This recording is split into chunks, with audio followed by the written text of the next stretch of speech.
Hello and welcome to this edition of Global Business on CGTN. I'm Lily Lu, and these are headlines we're tracking at this hour.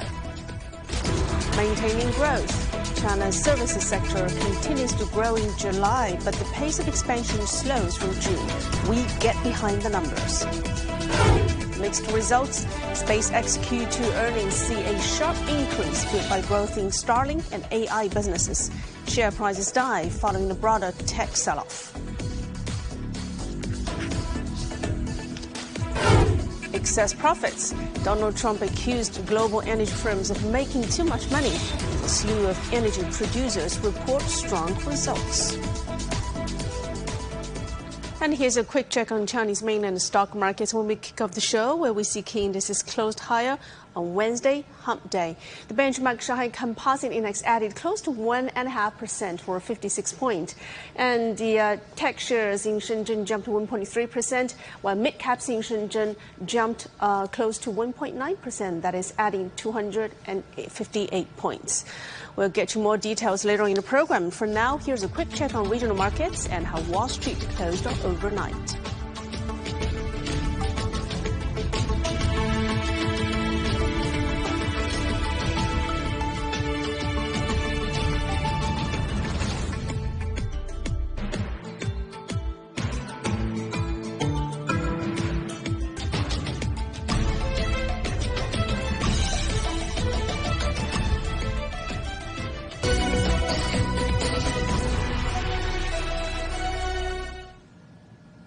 Top story of the day, China's services sector continued to grow in July, but the pace of expansion notably slowed from the June figure. The rating DAX services PMI dropped sharply from 54.1 in June to 50.4 in July, marking the lowest reading since September 2024. Although overall growth momentum is moderating, the services sector's near-term outlook is being buoyed by several positive factors, including employment expansion, resilient new export businesses, and the continued easing of input cost pressures. Experts say that the pace of recovery of the services sector will depend on the strength of global demand and the evolution of business confidence. In the meantime, the composite output index dropped from 53.6 in June to 50.8, marking the lowest growth rate in nearly a year. Beijing is no longer simply rolling out new tourism sites. The city is now revitalizing old residential blocks, turning them into integrated spaces for culture, consumption, and community. Our reporter Yu Bo-kun checks out one of the capital's oldest quarters to see its fresh new vibe. This place holds different meanings for every generation. For many locals, Longfu Temple was never merely a tourist attraction. It was simply part of daily life. Back then, our factory handed out movie tickets. So we'd all come to the workers' club here to watch films. I'd come here to buy shoes as a kid. I used to come here when I was in my 30s. This area was filled with snack stalls back then. The history of Beijing's Longfu Temple area spans nearly 600 years. It's always housed the capital's busiest local market. My parents said they used to hang out here when they were young. Decades later, the neighborhood now looks very different. Today, people are not just coming here to check out the landmarks. They are coming here to grab a cup of coffee or simply sit there to watch the city go by. The shift is creating new opportunities for local businesses. I'm really fond of this neighborhood. I grew up nearby and have deep affection for this place. So I opened my shop here. Longfu Temple feels just like classic old Beijing hudongs, perfect for wandering around. This is how we've shopped since childhood. What makes Longfu Temple different is that tourism hasn't replaced local life. You still see residents shop for groceries, and visitors experience Beijing the way locals do. Just a few walks away, you will find the nearest hotel in Beijing, one of the oldest markets in Beijing, and also local Beijing dishes in the local restaurant. This summer, Dongcheng District is adding even more reasons for people to come. Live performance, pop-up market are helping turn Longfu Temple into a place where people turn to not just to visit, but to spend time. Yeah, I do like it a lot. It's very nice, very clean, very peaceful. It's near the Hutong and it's near all the sightseeing places as well, so it's very convenient. The Longfu Temple's real draw lies in authentic local daily life. Decades ago, my parents came here on a date. Today, a new generation is making memories here because the best destinations aren't just visited, they're lived. Yu Bokun, CGTN, Beijing. Now let's get more insights on China's services sector and the latest PMI data. For that, we're joined by Chen Jiahe, Chief Investment Officer of NavMRK Technologies. Jiahe, thank you so much for joining us on the program. So let's start with June's data on services sector. So compared with those data, what marginal improvements have emerged regarding new orders, exports, employment in July's figures? Hi, Lily. Well, basically speaking, the marginal improvements that we have seen in recent economic data, especially the PMI data, has been that China has achieved significant growth with various high-tech industries.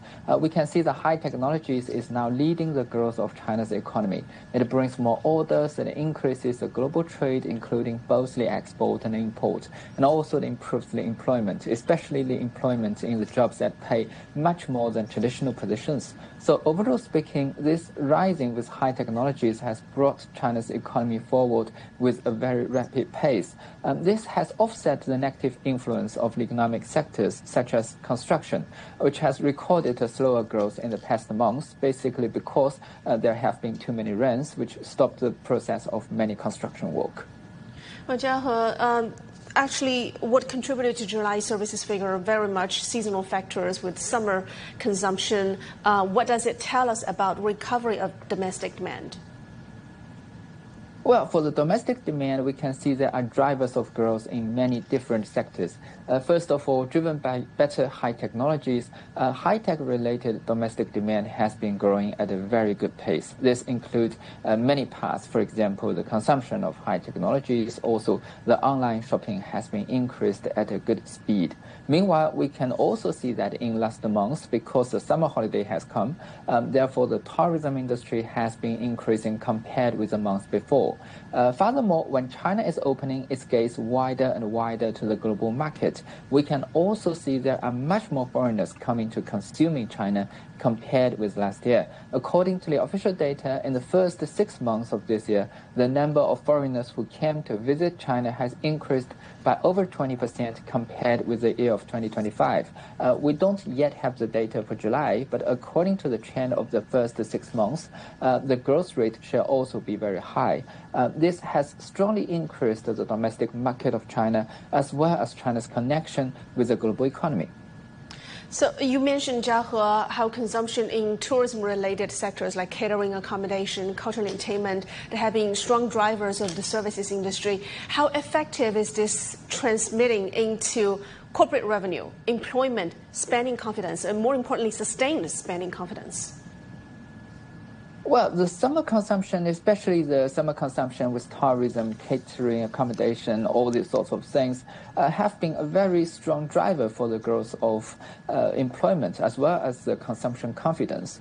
Because if we look at the number of people employed in different industries, we can see that the tourism-related consumption sector is the one that employs a huge amount of people compared with many other industries. For example, if we check out a port company, which is also very critical for China's economy, but most ports today don't employ too many people, especially today with the growing of China's high technologies. The ports of China are becoming more and more automatic.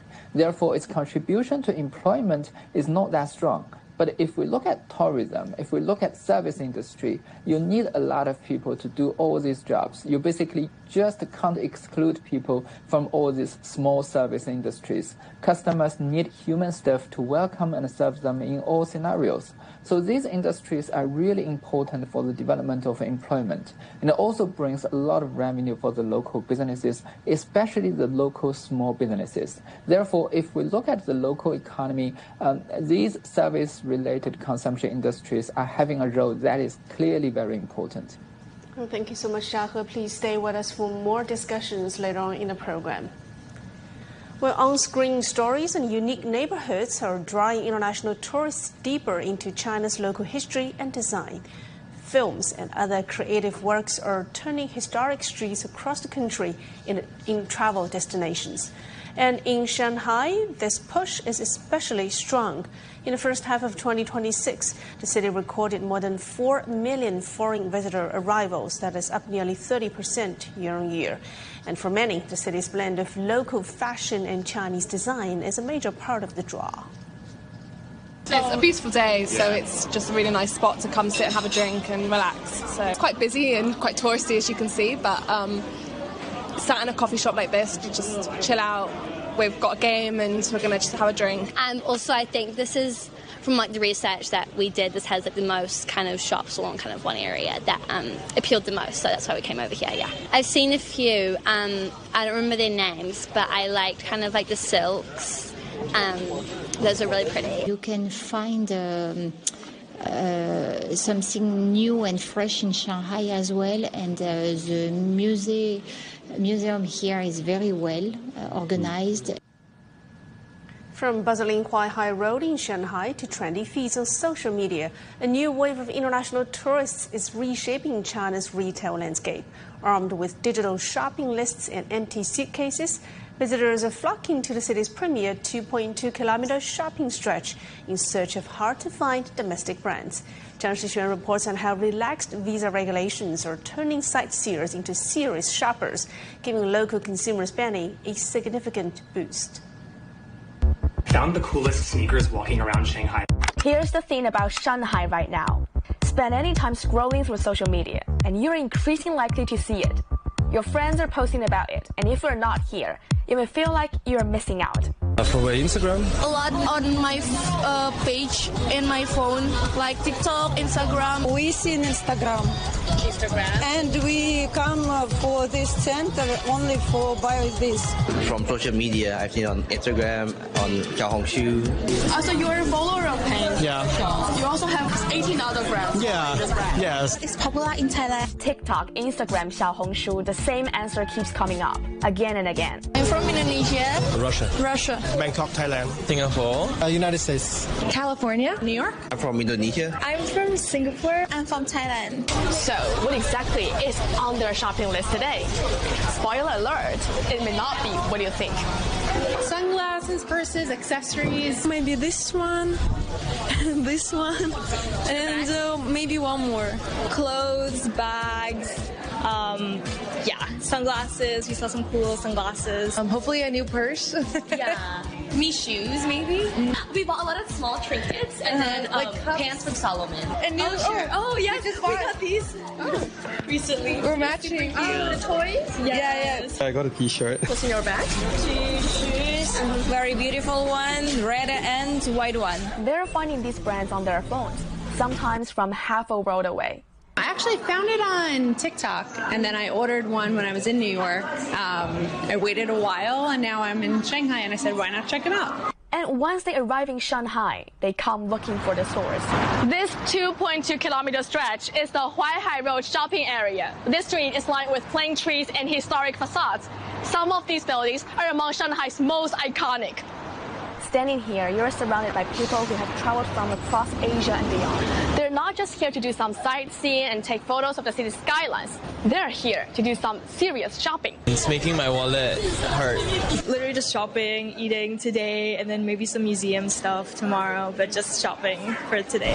This is the queue outside the Chinese sneaker brand called Pain on a regular afternoon.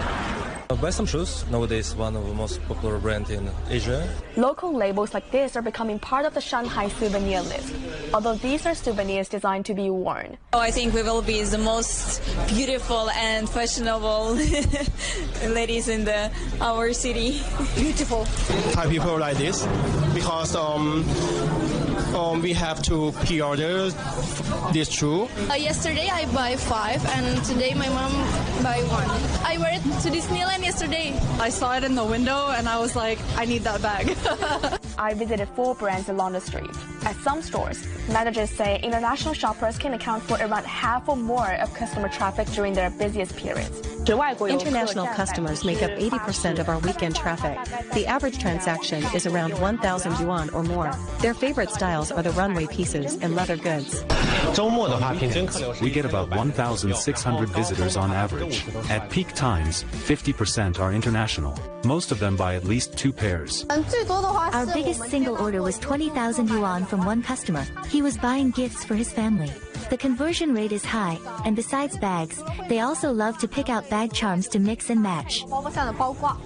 Store managers say international customer numbers began climbing in the second half of last year and accelerated this year, helped by China's expanded visa-free and transit visa-free policies.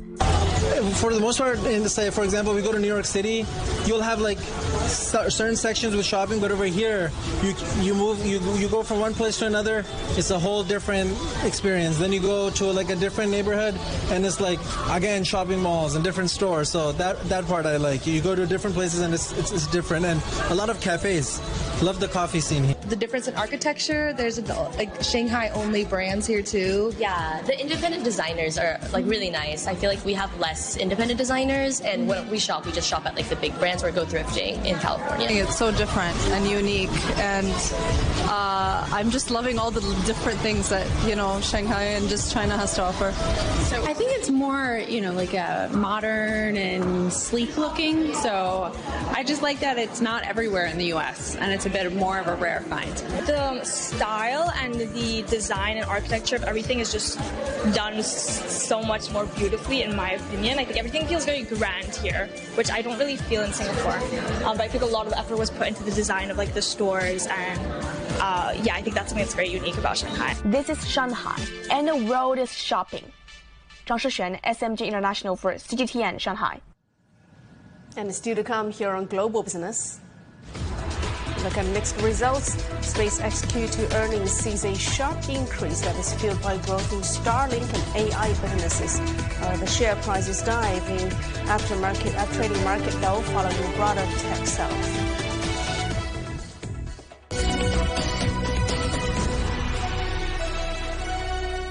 The world economy as we know it is about to change.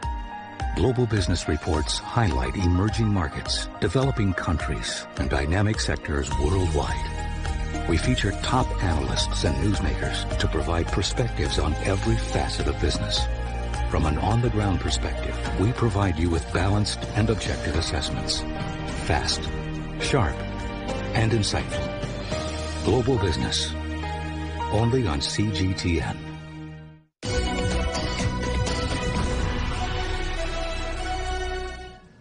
Welcome back. SpaceX reported a sharp jump in quarterly revenue on Tuesday in its first earnings release since going public. And the growth was fueled by Starlink and AI businesses. Revenue for the second quarter reached $7.8 billion, nearly double the $4.1 billion a year earlier. Starlink revenue accounted for over half of the total revenue, rose by 66%. AI businesses' revenue surged about 250%. The company also narrowed its operating losses significantly from a year earlier. But the spending spree continues. Capital expenditure jumped to over $18 billion, with AI investments soaring to nearly $16 billion. CEO Elon Musk expects a $100 billion revenue run rate by December and plans to launch at least 1,000 next-generation Starlink satellites within a year. SpaceX shares rose more than 9% during regular trading ahead of the results, but fell sharply in after-hours trading. AMD reported stronger than expected quarterly earnings on Tuesday as well, driven by surging demand for AI chips and memory. Yet its shares fell sharply as investors questioned the sustainability of growth. AMD posted a 50% jump in second quarter revenue to over $11.5 billion. Data center revenue more than doubled to over $6.7 billion. The company forecast a third quarter revenue of about $13 billion. That is above Wall Street estimates, but its shares still fell nearly 9% in extended trading. Samsung Electronics and SK Hynix also posted record-breaking quarterly earnings driven by booming demand for AI-oriented memory chips, including HBM.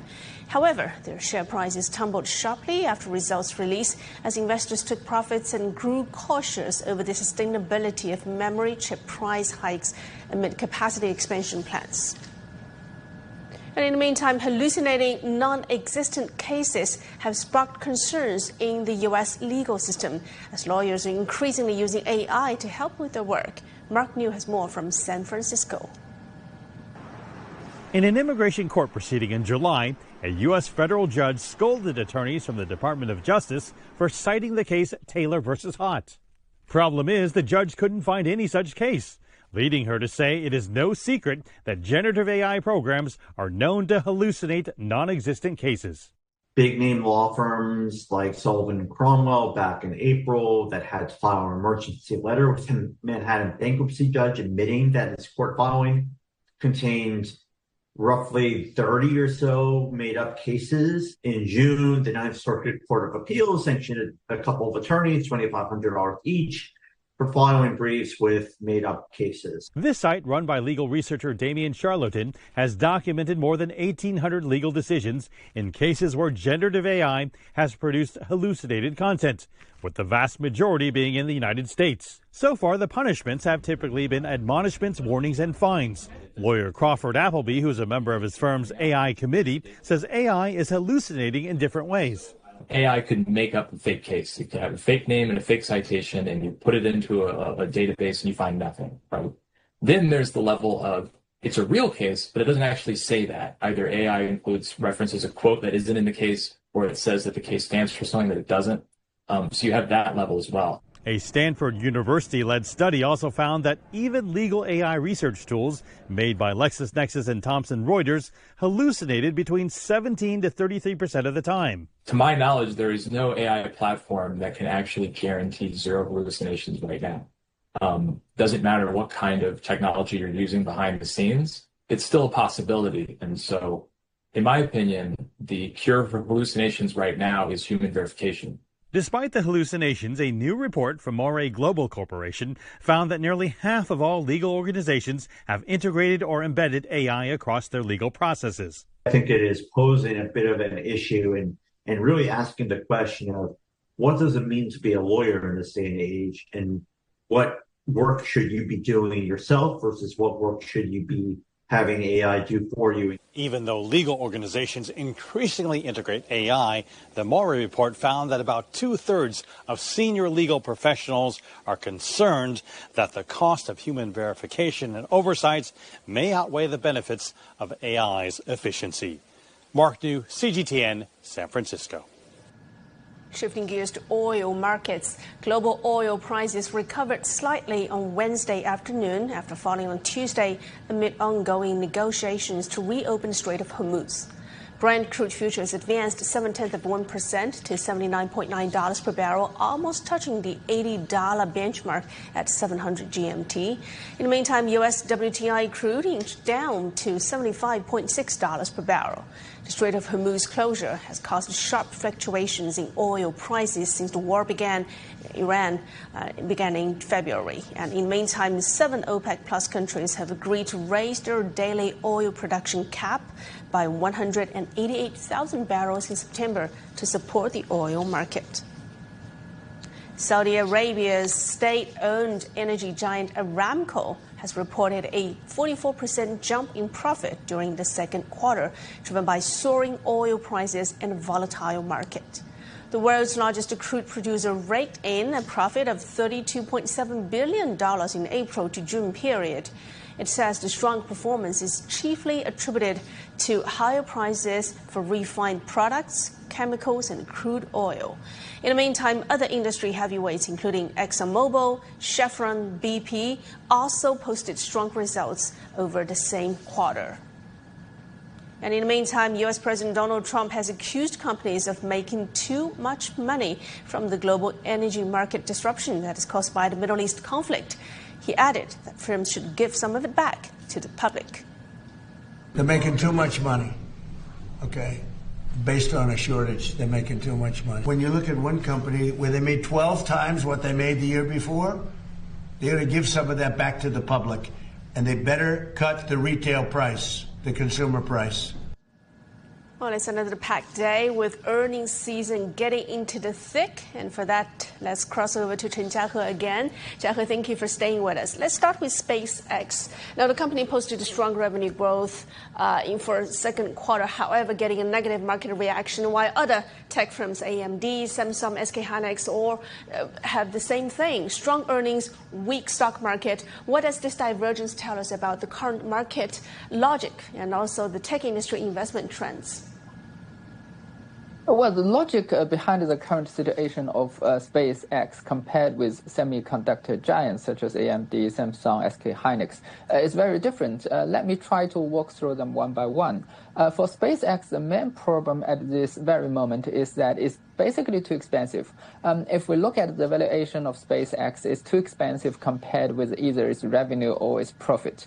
Currently, the future of SpaceX is based on some very bold scenarios, including building the data center in the space, which currently is only a proposal, as well as colonizing the Mars, which is again a proposal, and its profit from satellite communication is also limited. So whether SpaceX can be worthwhile of its current valuation is really determined by whether these proposals can really come into reality. Clearly, the performance of market shows that most investors are not believing so.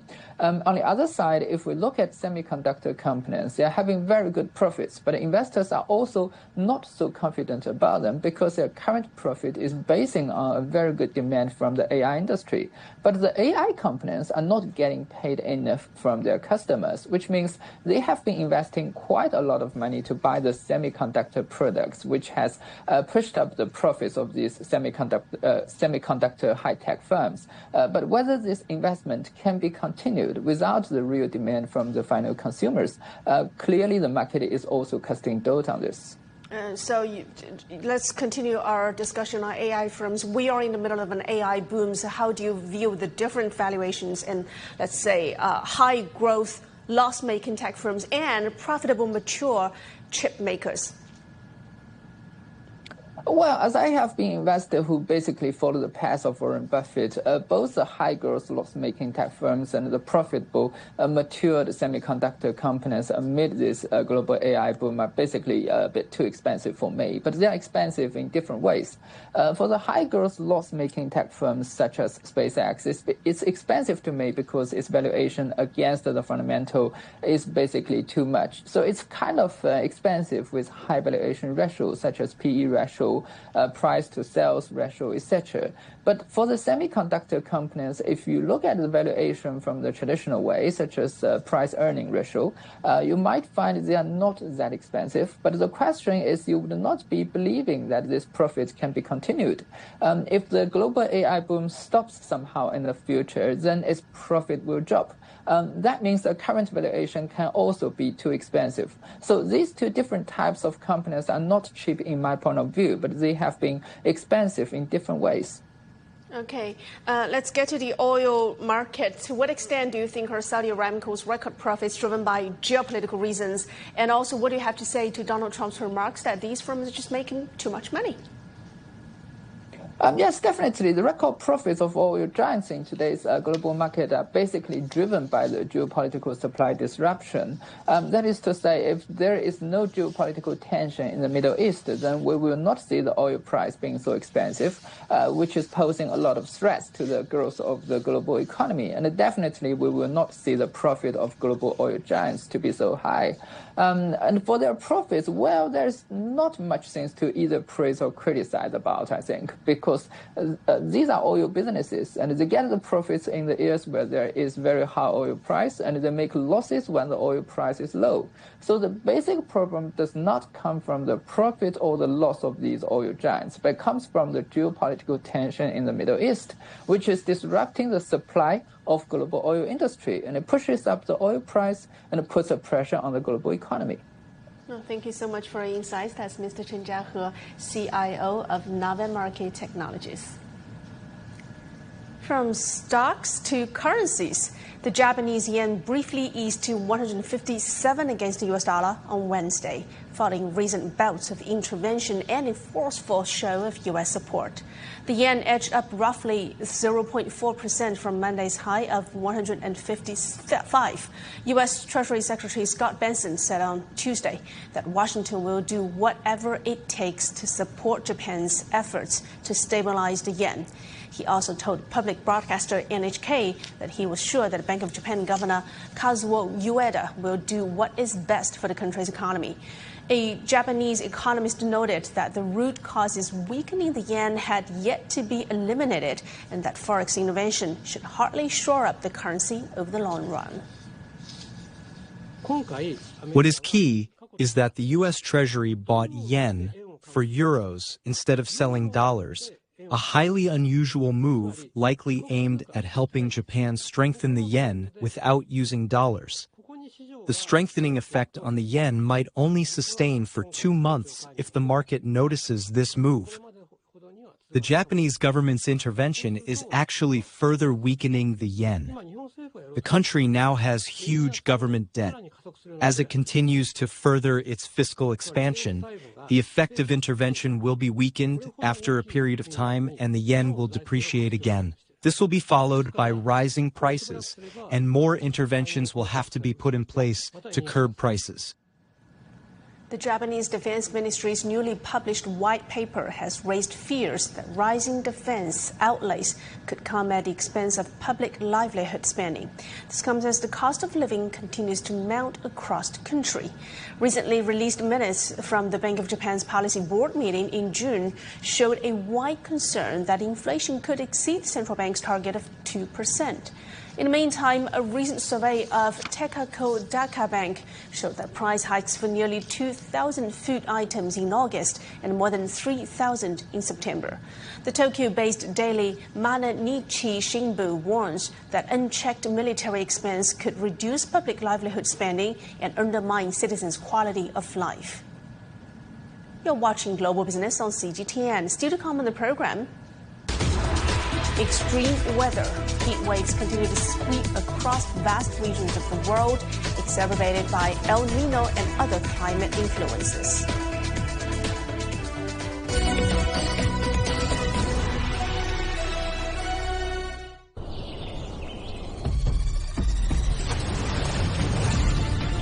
A vast land of 1.4 billion people. The world's second largest economy. Home to stories of the unexpected, the unimaginable, the breathtaking. Stories that touch the soul. Feel the speed, the passion. Enjoy spectacular natural and cultural landscapes. Feel the thrill of cutting-edge innovations.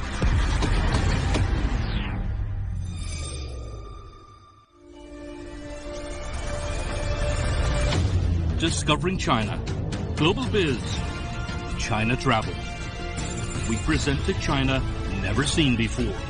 24/7 at your fingertips.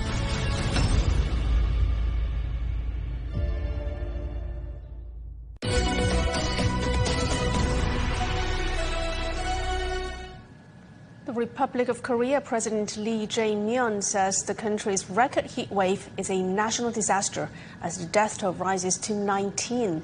Speaking at a cabinet meeting on Tuesday, he urged officials to make every effort to protect people's lives and implement all necessary measures. ROK's first ever heat wave warning has been expanded throughout the capital Seoul. The warning advises people to suspend all outdoor activities, and the Korea Disease Control and Prevention Agency said 13 out of the 19 deaths were of people aged 80 and above, and over 2,000 heat-related patients were treated since mid-May. More than 430,000 farm animals have died. Austria's largest glacier is disappearing at an alarming pace.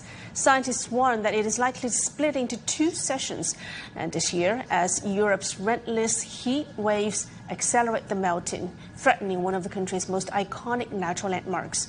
Our correspondent Johannes Pleascherberg reports from Pastors. Tourists are flocking to the Pasterze Glacier, hoping to catch one last glimpse before Austria's largest ice giant splits apart. Extreme heat has turned what was once eternal ice into cascading waterfalls. Of course, it's always sad when like a natural thing is like destroyed. Over the past 30 years, scientists have watched the ice connecting the glacier's upper and lower sections melt away. In the 1990s, it was almost 300 meters thick. Today, it's barely visible beneath the gravel and sediment. Now, extreme heat is accelerating that process, splitting the Pasterze in two and ending its reign as Austria's largest glacier. There have always been glacial advances and glacial retreats, but human activity is definitely accelerating the process. We are now seeing temperatures of 30 degrees Celsius up here, and that's not the norm. As a result, the glaciers will retreat a little faster. Summer up here now is not only hotter but longer. 20 years ago, glacial melt was largely confined to July and August. Today, it can last from May through November, accelerating the glacier's dramatic retreat. The heat is also affecting local wildlife. Marmots are forced to seek shelter because they cannot sweat or regulate their body temperature effectively. That leaves them with less time to forage for food, while their habitat continues to shrink as the tree line climbs higher. It's cute. It's a cute animal, but I think it will be still hard for them to live here at one point. Yeah. As the glacier gets closer to breaking in two, large meltwater lakes are forming next to the ice. Scientists warn that Austria could become largely ice-free within the next 40 years, changing forever how this country looks. Johannes Bleschberger, CGTN, Pasterze, Austria. And Germany's Rhine River is facing record low water levels, disrupting one of Europe's busiest inland shipping routes. Now, that is forcing up prices, as Natalie Carney reports from the German town of Kaub. The Kaub water gauge is one of the Rhine River's most closely watched points. At its shallowest, low water levels here force vessels to reduce their loads to avoid running aground, pushing freight onto roads and rail and driving up costs. Nearly everything moving inland from the port of Rotterdam travels through this stretch of the River Rhine, meaning that just a few centimeters of water loss can ripple through supply chains serving factories across Europe. The town's mayor says he's never seen the river this low. Kaub ist quasi ein Richtwert. The Kaub gauge serves as a benchmark for ships travelling from the lower Rhine to places like BASF. These companies, refineries and the like, receive many of their raw materials by ship, so they load their vessels based on the Kaub gauge reading. The less cargo they can carry, the more expensive everything becomes. Ultimately, everything gets pricier. Industries including steel, chemicals, energy and manufacturing are among the hardest hit. Der mittlere Wasserstand. At this time of year, water levels usually sit well above 2 meters, but weeks of drought and persistent heat have reduced it to historic lows of 25 centimeters. Shipping traffic has dropped significantly due to these low water levels. First, the river cruise ships suspended operations, followed by the larger cargo vessels. Now, only relatively small cargo ships are operating, and transport volumes are very low. The flow of goods has to adapt. And in worst-case scenario, production does too. And it has been, but at far smaller volumes, more slowly, and at much higher prices. Freight costs on this stretch of the Rhine have more than doubled since last June, with some operators imposing low-water surcharges of more than $1,000 per container. Also bei normalem Wasserstand? Under normal water levels, a Rhine barge can carry around 500 containers. Currently, that capacity is down to just 20%, meaning only 100 containers. That leaves 400 containers sitting idle somewhere, while the 100 that can be transported become much more expensive to ship.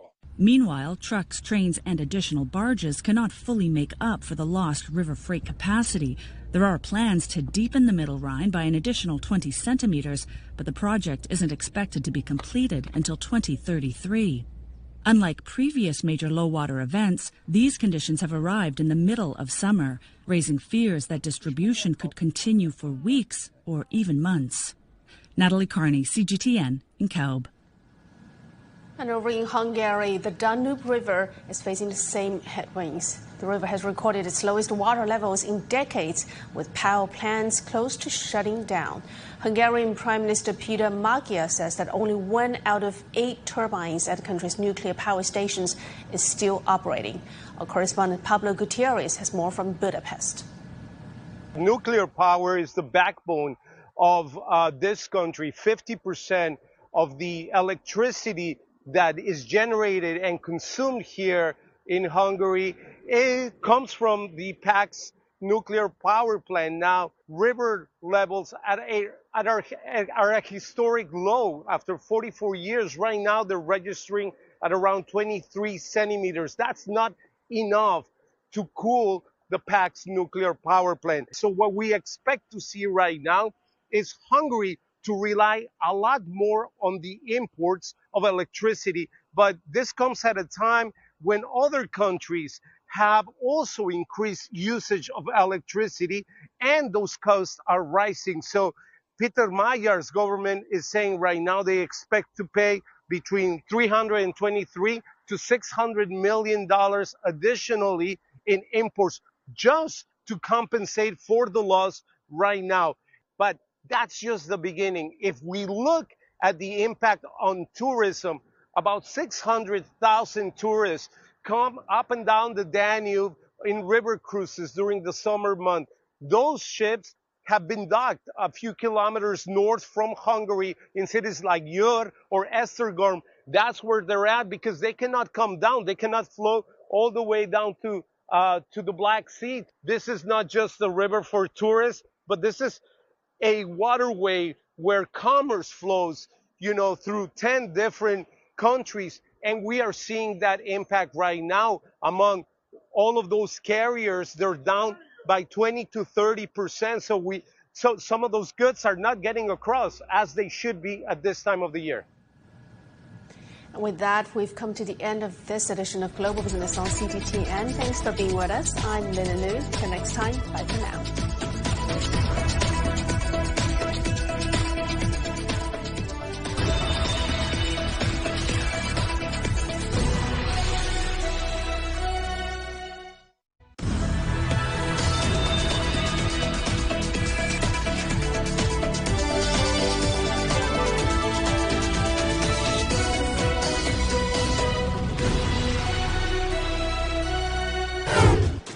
Coming up here on Global Business, China announces countermeasures on the United States that's in response to restrictive measures targeting Chinese entities.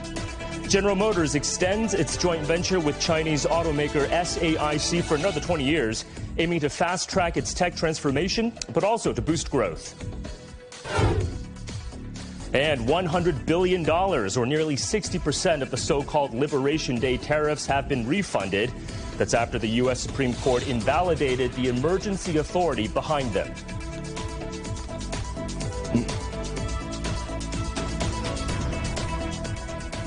And welcome, everyone, to Global Business here on CGTN. I'm Michael Wong here in Beijing. Well, first up, China has announced a series of countermeasures against the United States. That's in response to a raft of recent U.S. sanctions against Chinese companies.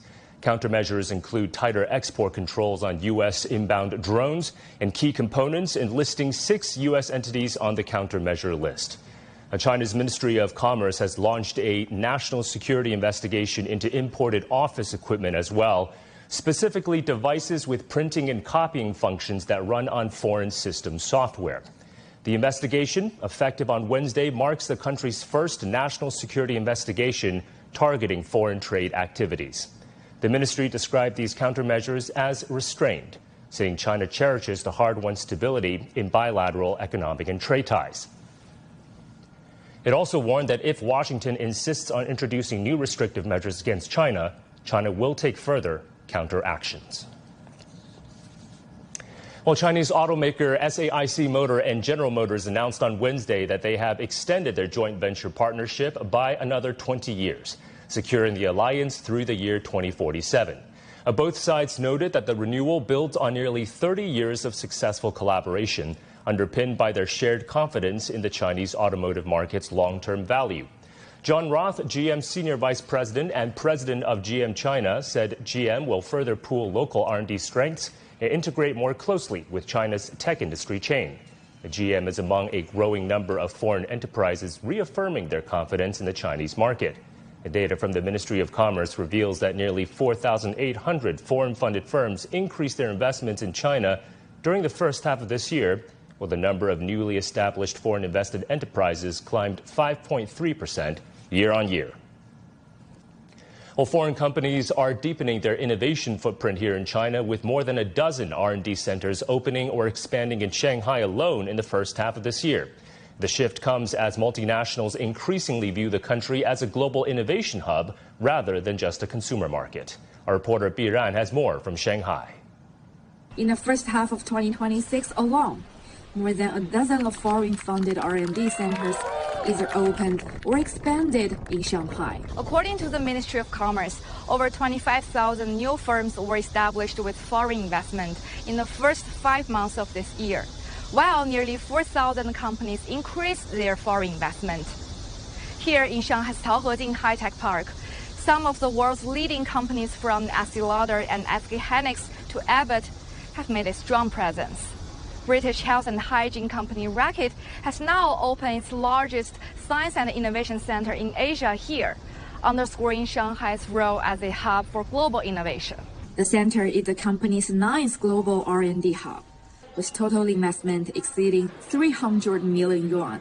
From advanced manufacturing, consumer goods to financial services, foreign companies are continuing to expand their footprint in China. We have a thriving business in China, and we are excited about the investments that we're making. We are not shy about investing in China because it makes sense. China has introduced a new action plan containing 15 measures to be taken across 5 key areas. The policies aim to further expand market access, streamline investment procedures, and strengthen investment promotion. It's well known that China is an innovator and leader in manufacturing technology, and we have used a lot of that in our Taichung factory that we built recently, and we also seek inspiration for our other manufacturing sites from that around the world. For foreign businesses, market size remains an important attraction, but companies are also recognizing another source of competitiveness: innovation. The investment is becoming increasingly innovation-driven. Foreign investment in China's high-tech industries rose by 20% year-on-year, and they are not just entering the Chinese market. They are strengthening their R&D and supply chains here and deepening the long-term development. The innovation here is shaping their global strategies as well. For many foreign companies, the calculus of investing in China is becoming more nuanced. The country's vast market, deep supply chains, and growing innovation capacity remain difficult to replicate. At the same time, investment decisions increasingly hinge on regulatory certainty and a level playing field. A better business environment helps convert China's market opportunities into investable certainties, right? So it also supports not only for foreign company sales in China, but also their longer-term willingness to invest and innovate and grow in China. And increasingly, we see many cases that a lot of the companies are now ready to take China as a lighthouse for their operations across Asia-Pac and global. Chinese authorities have also pledged equal treatment for foreign-funded companies, including in government procurement, consumer trading programs, and other business opportunities. The government has, set up a framework to encourage, foreign R&D and innovation here, like the exemption of duty of these, imported machines, and also the talent, policies, and also the super deductive, policies, for R&D expense. The question for foreign companies is no longer simply whether to enter the Chinese market. It's how China fits into their long-term global strategy as a consumer market, a production base, innovation hub, or increasingly all three. That means the next phase of competition for foreign investment may depend less on short-term incentives and more on whether companies see China as a stable, open, and competitive place to operate over the long term. Bi Ran, CGTN, Shanghai. All right, I want to bring it back to SAIC Motors and GM extending their joint venture for another 20 years and bring in Liu Zhiqin, Senior Fellow at Renmin University's Chongyang Institute for Financial Studies. Mr. Liu, welcome to the program as always. So with the JV renewed a year ahead of schedule through to 2047, give us some context first on the significance of this 2-decade commitment and what it signals about GM's long-term outlook on China. I believe that many people that know the history between these two companies has really very successful, because we know the JV between Shanghai SAIC and General Motors are one of the best pioneers projects in China, because the two parties has cooperated based on mutual trust, mutual benefits, and mutual respect. That's why in the past 2 decades, they have achieved great achievements and positive results. For instance, they have already produced over or more than 20 million cars that to the world, also to domestic market. And secondly, also they have built up this base for research and development, and also have many skilled, talented people to be trained for both sides. And the third is very important, that the Chinese side also provided very good cooperation for a big share of the market. That's why the General Motors has its cars that a very good sales market in China, and also they found a very good potential, and especially for the future for EV cars. So in this sense that we can see the commitment for these two companies in the past 2 decades has been fully completed very successfully. And also for the next step, the cooperation, I believe that they will have a very high level and high quality cooperation. Will set up a good model and best example for all the countries, all partners that who are willing to come to China. Yeah. Well, Mr. Liu, you mentioned new energy vehicles. This renewed JV sees at least 30 new energy vehicle types to be made between SAIC and GM. You also mentioned mutual benefit because GM says the renewed partnership will accelerate its tech transformation and boost its growth opportunities as well. So how do you see SAIC supporting GM to compete in this era of smart and new energy vehicles around the world? Actually, everybody, especially in the car industry, everybody knows that the Chinese partners are very strong in the innovation, especially in EV, renewable energy vehicle, especially in the high tech with the AI, with the smart technology, with the green technology, also combination for the car production. And also it has already occupied a big share of the market, not only in China, but also in East Asian countries, in many other countries in Africa, for instance, also in Southeast Asian countries have very good respect. So that's why that the GM has already seen great opportunities and benefits that they will have more that collaborations with the Shanghai partners. We see that the Shanghai is not only a financial hub, but also is a technical AI and the new technologies, smart technologies research hub. This is a very important attraction for GM because GM has a very long history for its development and research skills. So that's why these two partners, as we always say, that strong plus strong, they have cooperation.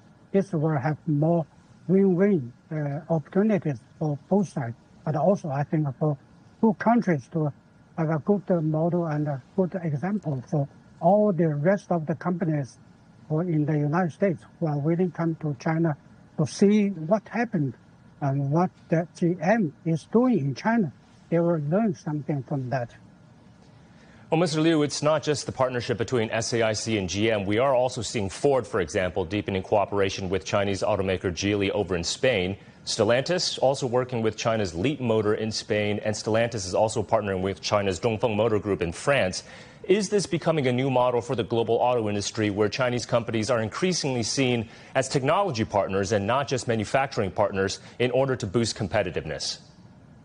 Yeah, that's true. As you already mentioned, as we know that why we say that SAIC and GM has set up a very good example for the international cooperation, because I think China can provide the three benefits of the major strong points to attract the foreign investors, especially for car producers.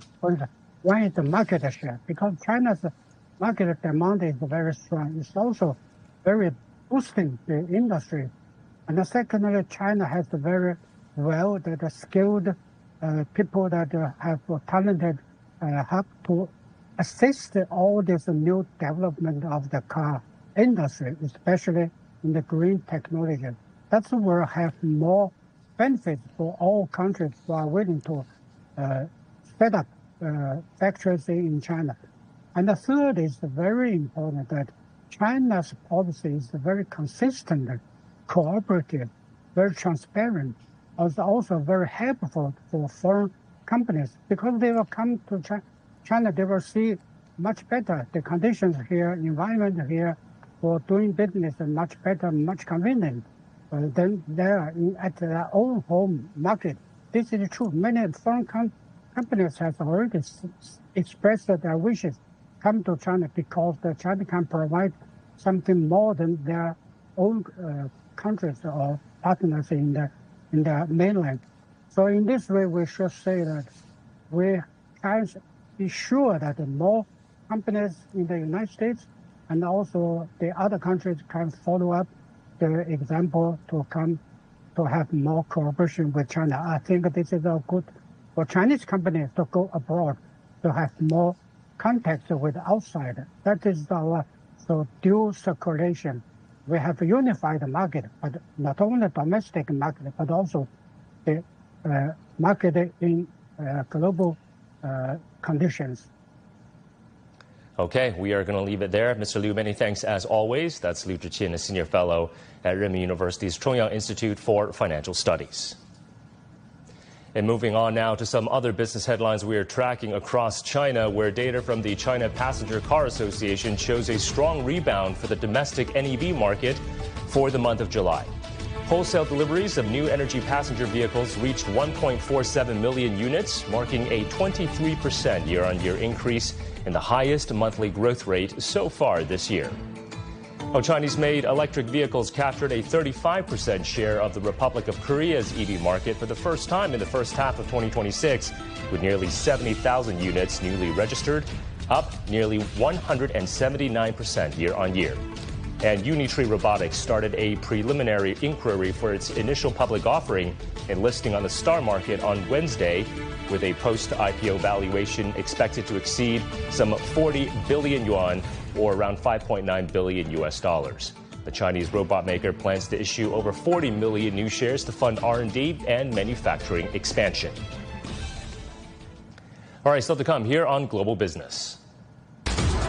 100 billion US dollars, or nearly 60% of the so-called Liberation Day tariffs, have been refunded. That's after the U.S. Supreme Court invalidated the emergency authority behind them.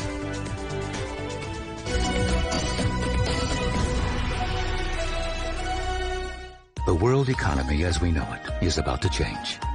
Global Business reports highlight emerging markets, developing countries, and dynamic sectors worldwide.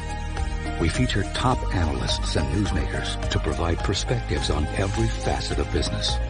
From an on-the-ground perspective, we provide you with balanced and objective assessments. Fast, sharp, and insightful. Global Business. Only on CGTN.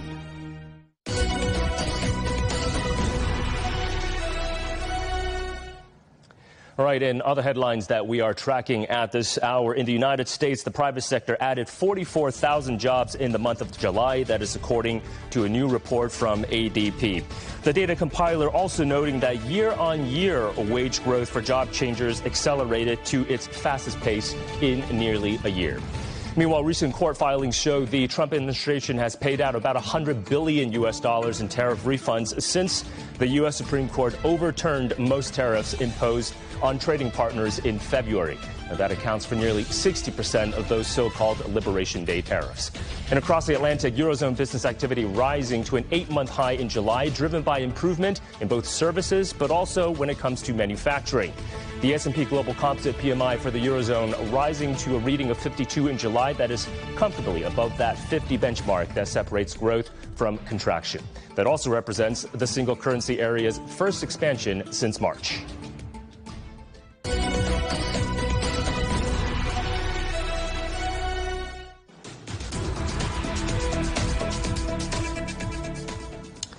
Meanwhile, trade negotiations between the United States and Mexico continue. This after President Trump extended the deadline for a deal for another 90 days.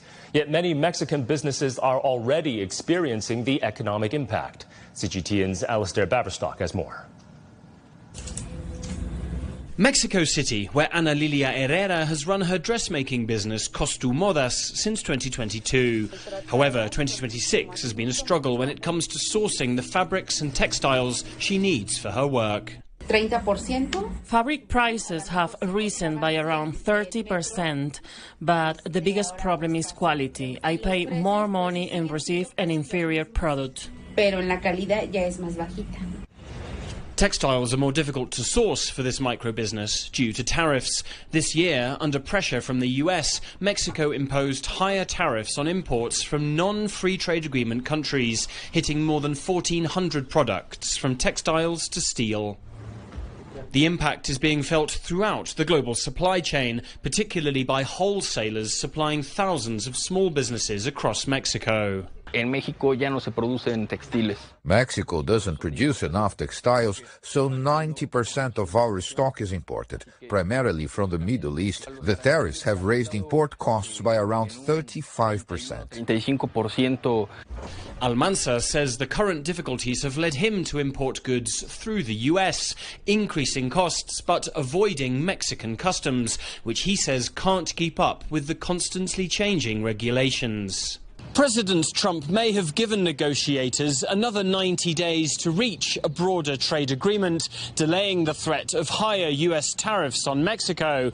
But behind the scenes, Washington is still pushing Mexico to tighten its own trade policies, meaning businesses here may yet face further changes in the months ahead. Luis Rosano was involved in negotiations for the US-Mexico-Canada agreement, the USMCA, during President Trump's first term, and says his country still tries to tread the middle ground. The US is our biggest partner. On the other hand, we also want to have equilibrium and invite other, countries. We will do our best in trying to make an equilibrium between our own interest and how reality is, approaching to us. For now, the extension gives Mexico and the United States more time to negotiate. Many businesses already coping with higher costs. Uncertainty due to changing trade regulations remains the biggest challenge. Alistair Baverstock, CGTN, Mexico City. Well, U.S. President Donald Trump's new tariffs face another legal challenge, this time from a coalition of 25 U.S. states. They argue he exceeded his legal authority by imposing sweeping new tariffs on dozens of trading partners that collectively account for some 99% of U.S. imports. CGTN's Jim Spellman has more from Washington. Last month, the U.S. announced a new round of tariffs on 60 economies, with nearly all imports entering the country facing levies of 10 or 12.5%. And now, 25 U.S. states are suing the Trump administration, claiming the new tariffs are illegal. The administration is using a different justification, now based on overseas labor rules. But the states argue the new tariffs are an attempt to reinstate those struck down by the U.S. Supreme Court in February. These new tariffs kick in just as a previous round of temporary tariffs expired. Several small businesses are also suing. The White House responded to the suit, saying it has the lawful authority to implement the new import taxes, and Trump has remained committed to maintaining these new blanket tariffs, as well as other higher tariffs using different justifications, claiming they are driving investment in the U.S. and boosting the economy. From all over the world, they're building auto plants here because otherwise they have to pay tariffs. The tariffs have made our country rich. and successful. But the Yale Budget Lab estimates the tariffs are costing the average U.S. household about $1,100 a year. U.S. trading partners balked at the new tariffs. This imposition of higher tariffs on Australia is completely unjustified, and we will continue to lobby the United States Trade Representative to remove all tariffs on Australian goods. Analysts suggest the administration will keep pushing tariffs even as negotiations continue over numerous trade deals.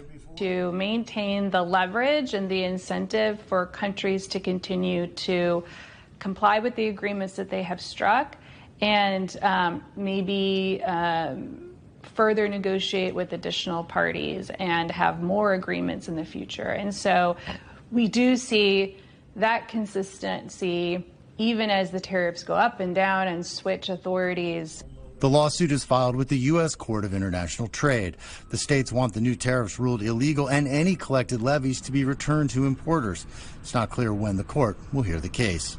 Jim Spellman, CGTN, Washington.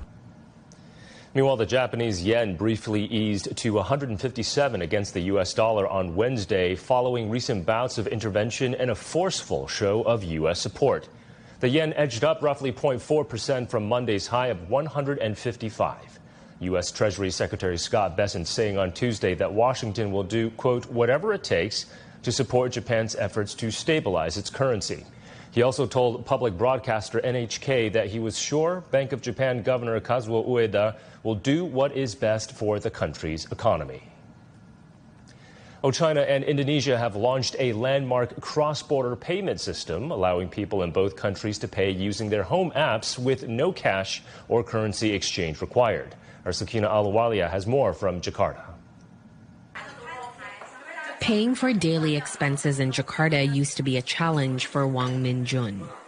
As a Chinese national living in Jakarta, her payment apps did not work here, and she relied entirely on cash. But recently, all of that have changed. Now there's Alipay. Before, Chinese visitors who might have just arrived, say, 3 days ago, and were staying in hotels would come in to buy food, drinks, or a meal but didn't have cash on them. Now, they don't need cash. They just use their phones to scan. It works perfectly. We accept QRS and Alipay. They can just scan via WeChat, and the payment goes through instantly. Many people don't carry cash or cards anymore. Indonesia and China officially launched their cross-border payment this year. This is a government initiative backed by Bank Indonesia and the People's Bank of China. The system connects Indonesia's QR payment standard known as QRIS with China's two biggest payment platforms, Alipay and UnionPay. Chinese visitors can now pay at more than 40 million QRIS merchants across Indonesia, the majority of them small and medium businesses. And similarly for Indonesians traveling to China or for those living there, this initiative is making their daily lives so much easier. China is a country that runs almost entirely on mobile payments. Indonesians can now use their own banking apps to pay across more than 80 million merchants in China. Across Southeast Asia, countries have been building payment networks that connect their national systems to each other and increasingly to China. In Indonesia, this means transactions between the two countries can be settled in rupiah and yuan, bypassing the US dollar entirely. That lowers transaction costs and is part of a push by both governments to reduce reliance on the dollar in regional trade. This makes things easier for Chinese consumers here. They no longer need to exchange currency or use internationally recognized credit cards. This offers greater convenience, particularly for smaller transactions, so it ends up supporting local MSMEs. When using cash, spending tends to be more mindful. We are acutely aware of the amount leaving our pockets, whereas digital payments often feel less painful, leading to higher transaction volumes. This can benefit our MSMEs and help them grow. Indonesia's digital payment sector is growing fast. Bank Indonesia reported nearly $14.4 billion in digital transactions in just the first 3 months of this year, up almost 34% compared to the same period last year. There are also benefits for the government regarding data, specifically tourism data, covering both domestic and international travel.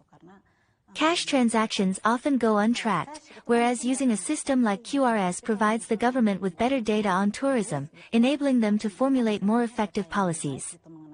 This allows for insights into where travelers go, what goods they purchase, and what they enjoy. The real-world impact is already visible. Chinese tourist arrivals to Indonesia hit a 6-year high of more than 1.3 million in 2025. With payments now becoming easier, spending is expected to increase. Sulkina Aluwalia, CGTN, Jakarta. And that's going to wrap up this edition of Global Business here on CGTN. I'm Michael Wong here in Beijing. Thanks for joining us. We'll see you again next time.